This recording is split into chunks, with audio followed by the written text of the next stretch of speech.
right now, if you're a respectable writer, you want to be right in the main journals, you talk about the Russian invasion of Ukraine, you have to call it the unprovoked Russian invasion of Ukraine. It's a very interesting phrase. It was never used before.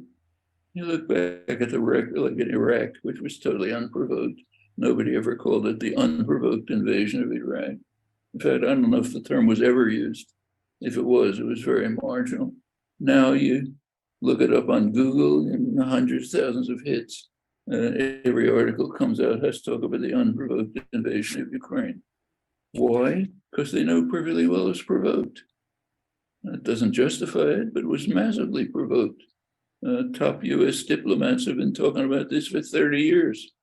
Even the head of the CIA. Yes, it's provoked and it's crazy, it's reckless.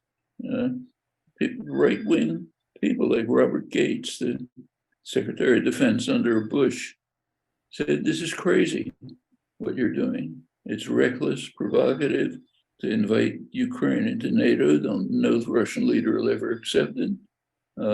Massively provoked. So therefore, we have to call it the unprovoked invasion. I mean, any good shrink could tell you what's going on. It's not very profound. But the point is, a lot of it is just on the surface. Or like, what's the point of banning RT, for example? Like banning Chris Hedges and statements like Lavrov's, which I mentioned. Does it even, apart from the act, does it make any sense to keep Americans from knowing what the Russians are saying? Right.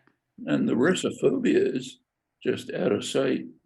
There's a recent statement by Graham Fuller, who's top figure in US intelligence for decades, focused mostly on Eastern Europe and Russia.